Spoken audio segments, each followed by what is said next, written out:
Villa Park was the scene on Saturday of a big game.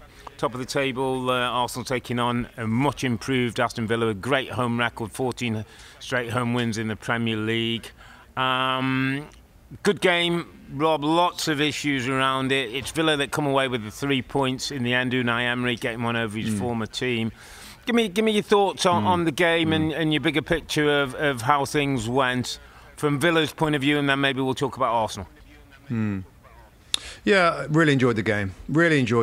And just watching it, kind of marvelling really at how Villa have changed, improved, Rob, over the last 2 or 3 years, where they weren't far from the relegation zone under Steven Gerrard, and now they look like they can go toe to toe with an Arsenal. I thought it was a very even game, Rob.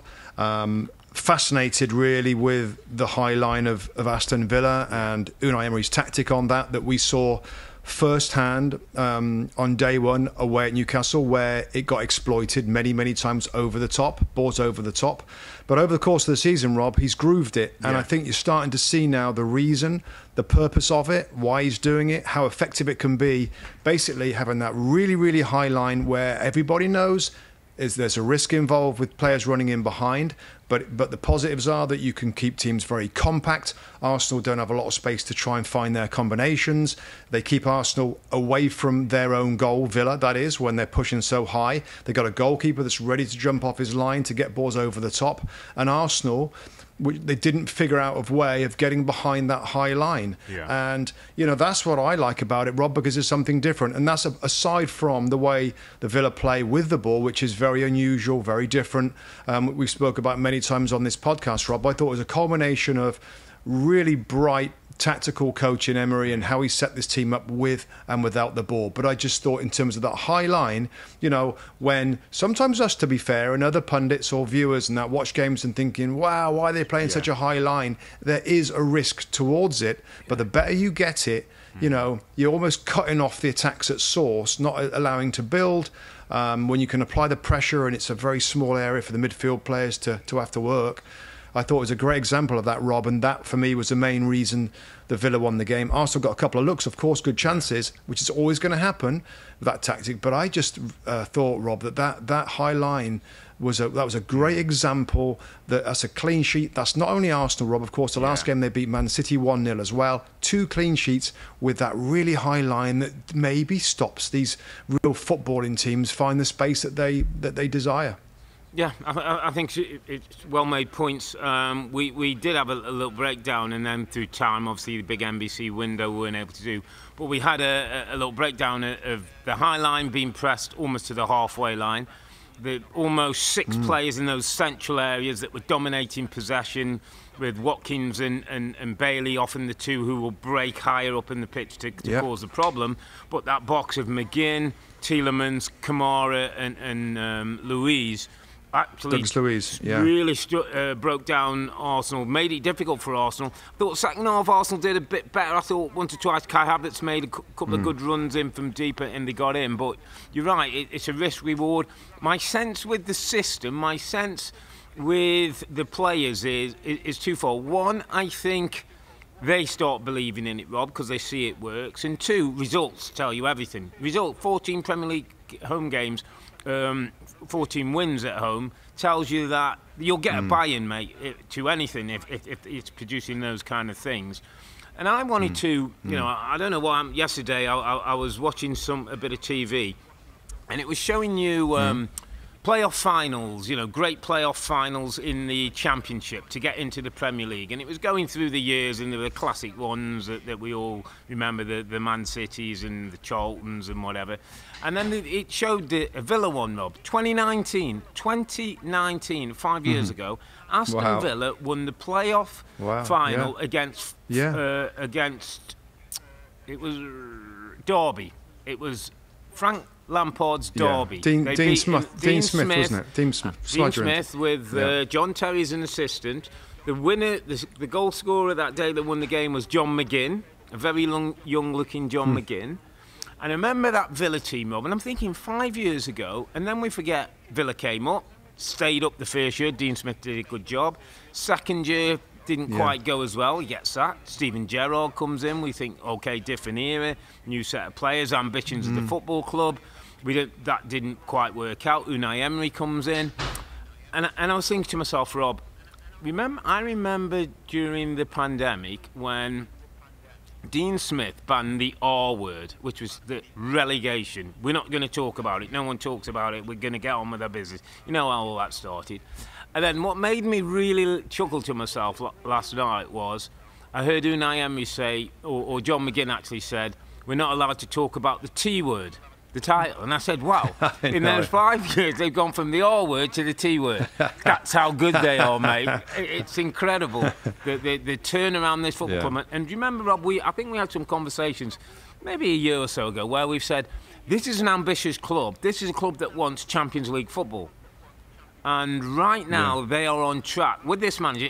Whether they win the title, I don't believe they will. I think it'll end up costing them. Yeah, listen, these players, Buendia's to come back, Mings is to come back, these players to come back. I don't think we're going to get a Leicester. I'd love to see it, and I'll be supporting them all the way. But Champions League football for Aston Villa would be a remarkable turnaround of where this football club's come from to where it could be heading. That is the target, Rob, and I totally agree with that.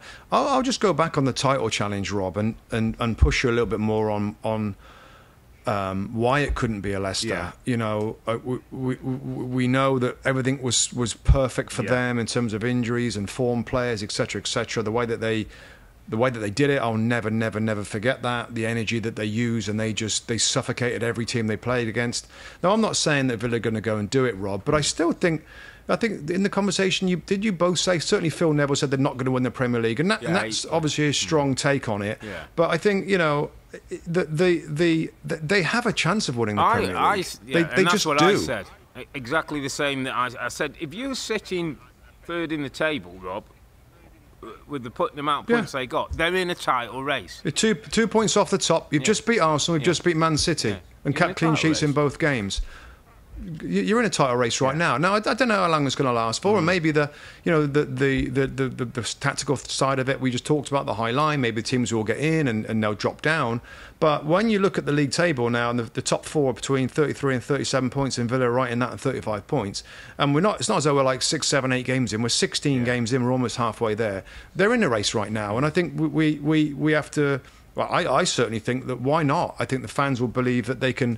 Why can't they? You know, just beat the two main favourites for the league title in City and Arsenal before the ball was kicked. So no, it is. It's remarkable, mate. What I mean, let's face it. It's one guy, Rob. It's a manager. It's the coach that's come in and changed everything with his tactical acumen and his detail. And we know the hours and hours in meetings and on the training ground that he's got to get to this point. We know he's obsessed with football, and he's showing with this Villa side that. I mean, I just love to see a packed Villa Park absolutely bouncing. I got some friends again that are Villa fans that really can't believe what's happening at their club, and it's just a great story, Rob, and fully deserved. And I just thought it was a deserved victory against an Arsenal side that didn't do a lot wrong, Rob, and played some good football and had their looks at goal. Didn't take those chances.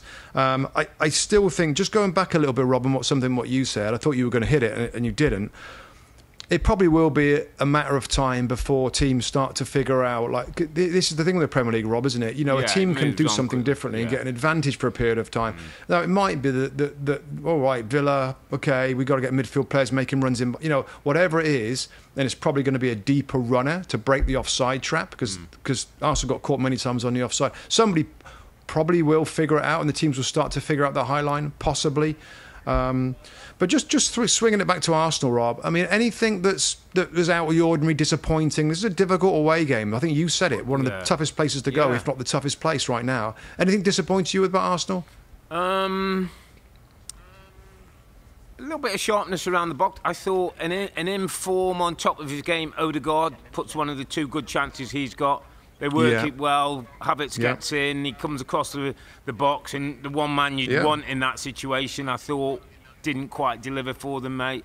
I thought Saka looked a little bit like he very rarely do I see Saka look like he's got the hump a bit. He's not happy with himself or the game, or he looked a bit off. I don't know, and I don't know if that was the way he was being played. I thought Digne did a really good job. Well, having seen him against Man City, where he played high and pinned Walker back, I think they realised his threats were wide. He was much more disciplined in his role. I thought he did a good job on him. Martinelli didn't get that much change out of Conte on the other side. So those two areas of threat where we normally see Arsenal come good. Just didn't think the front player sparked for them, mate. I think that kind of felt like the difference for me. Just a couple of things on some big decisions read by the referee, which is almost every game. We should bring it up real quick. I think there's a couple of them. The foul on Jesus in the box. I think it was Douglas Luiz at one of those where he gets to the ball second and he makes contact. We saw one earlier in the day, I think, at Liverpool, where we saw a couple of modern. Edward got. Yeah, like we're seeing these now where the referees aren't seeing them because they, and then we're getting the analytical eye of the slow motion camera and it picking up a lot of things. I did agree with the call on the field. Yeah, I'd agree. What was it? It was a no call, wasn't it? Yeah. No but I think a lot of Arsenal on, fans, to me, on social media, what's this? Why was this different to this, that, and the other? And I think, there's probably arguments there. There probably were contacts like that we've seen. Well, I know there has been like that, and that are given. Now, that, I'm afraid, in that little grey area of subjectivity with different referees and different takes, that's what you're going to get. I think it's one of those. I didn't have a big problem. Even if you'd have pointed at the spot, I would have probably said it's a bit soft, but we've seen them given. Yeah. So if you're an Arsenal fan, I just think that's it. Like, sometimes you get them, sometimes you don't. And that's the way it's going to be through the season. The other one was the handball, wasn't it, on Kai Havertz, that it hit his arm before he stuck it in. They had to look at it a few times with the...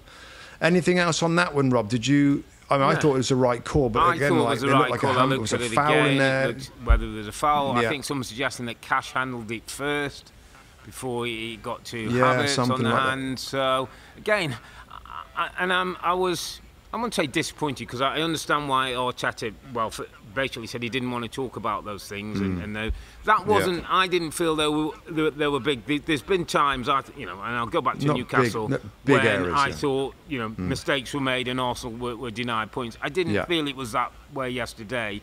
And Arsenal fans and play have to accept sometime that that's going to happen. Some things are going to go away, but they can still continue on. It was a decent performance. As I say, I thought the last third of the pitch was where they weren't as sharp as normal. Otherwise, they would have at least got an equaliser. They got in enough times, created enough chances, and didn't put them away. And if that's the way the game's going to go, then you have to accept sometimes the opposition have got one over on you.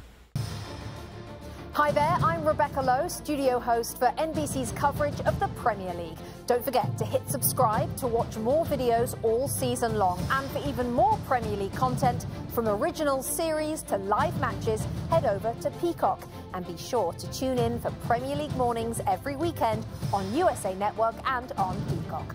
We will see you there.